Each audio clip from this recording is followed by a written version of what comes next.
Hey tubers, welcome back for another adventure. What you're looking at is a 1987 250X. I bought this as a partial bike with the understanding that the engine was seized. I took the cap off and kind of rocked it a little bit, and it turns out it is not seized.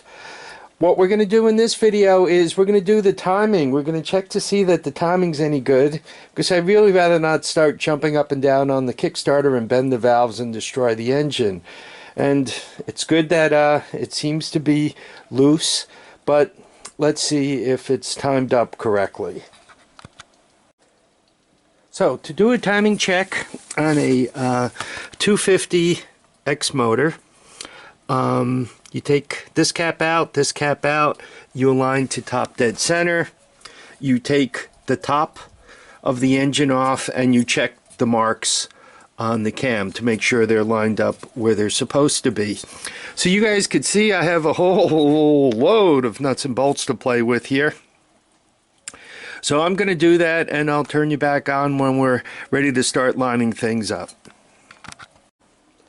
The first thing one must do if you're working on an engine and you're not sure if it jumped time or not, or what the timing condition is, any of that kind of stuff, if the engine is not running, unknown engine, you just unseized it, whatever the story is, the first thing you need to do before you start turning the crank is you want to make sure that you loosen up the valves.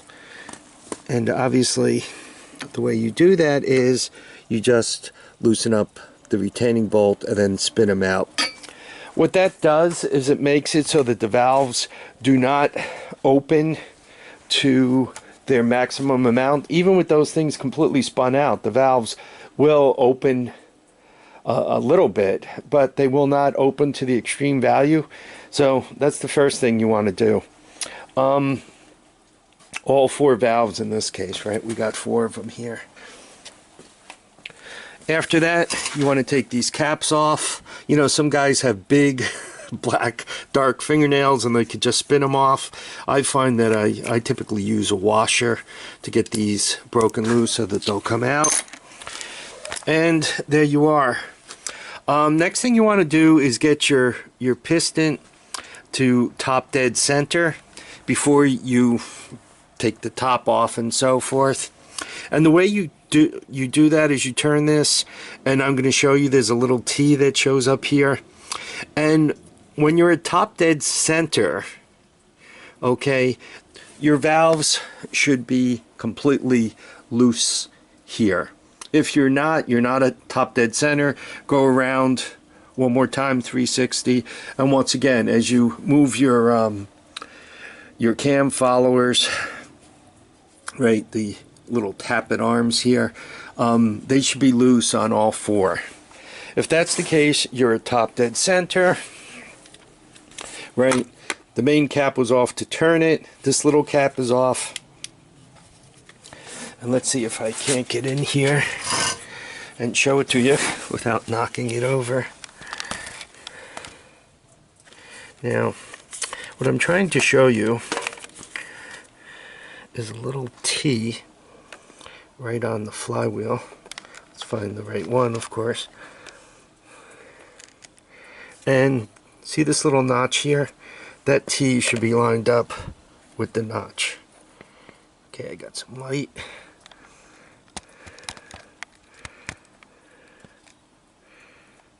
Okay. Hopefully I'm showing you that there's a little T lined up in there. And okay, that's when you know that your piston is right at top dead center. And you could also tell if you put a little hose on here, something flexible, as you turn it back and forth, the hose will go down and go down again. Top dead center is when the hose is at, when you put the hose in the spark plug hole, is at its maximum sticking out. Alright, so once you got it in this condition, and if the valves don't have their followers, there's no tension on it, they have a tendency to stay there. The next thing you want to do is look at the timing chain gear.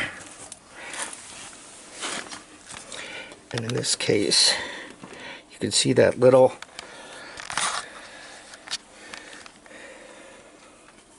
notch above the bolt. See that? See how it's upright? Perfectly upright. Okay, so that means the timing is good. While I'm here, I also check the timing chain, and the timing chain is all nice and tight. As a matter of fact, it looks real nice in here, nice and clean, right? Cam, no scratches, scrapes, no damage to it. More and more, this is looking like an engine that somebody might have gone through just before it went into storage. I don't think it was run all that much. So I might be kind of the luckiest guy here.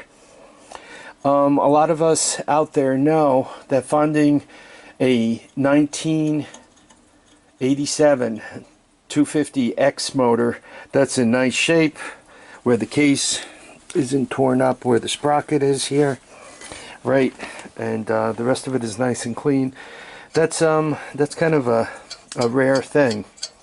So now that I tore it all apart and found out it's in really nice shape, I got to put it all back together again. Not all that hard to do. Once again, lots of nuts and bolts. Just a couple of things you really got to pay attention to, such as this is the oil line that oils the whole thing on top here. The bolt that goes through here has a hole in it, so you want to make sure you put the right one back in, as in a hole through the center of it, and one on the outside too. So you're looking for a drilled bolt. That's first of all. Secondly, there's a copper washer that goes on this side and one that goes on that side. You want to get those copper washers back on, or you're going to leak oil. So, you know, that's one thing to watch for. I mean, other than that, it looks like, other than a couple of long bolts, they're going to be a bit of a pest. It looks like it should just drop into place. I just have to make sure that the rocker arms, cam followers, whatever you want to call them, are sitting nice. Yeah, these all look like, once again, like they were done relatively recently. I'm thinking this engine is kind of a fresh rebuild. So anyway, I'm going to put it back together again. But you guys don't need to watch me spin my wrench for the next 20 minutes. And I'm going to end this video here, because I'm sure there's folks out there who just want to know how to time a 250X motor. Almost all these Honda motors, you know, if you see the access caps, even the China stuff over there, a lot of times you look at the access caps. I mean, those two that I took off down there. And once you take those off, now you're looking at, how could I see the cam? Where are the marks on the cam so that I could see timing? And once again, if it's unknown, do yourself a favor. Back off the adjustments. Make the valves as loose as possible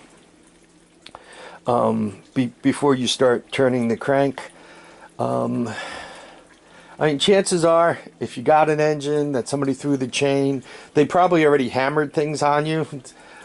But why do any more damage if you could avoid it, right? So just loosening those would help. That means whatever damage is in there, somebody did it before you got there. I think that's it. Yeah, I think I'm going to end this here, and whatever else we do with this motor, it'll be in a separate video. I want to thank everybody for watching and commenting and subscribing. Please remember to keep your feet down, your heads up, and get out and enjoy each and every day. Bye now.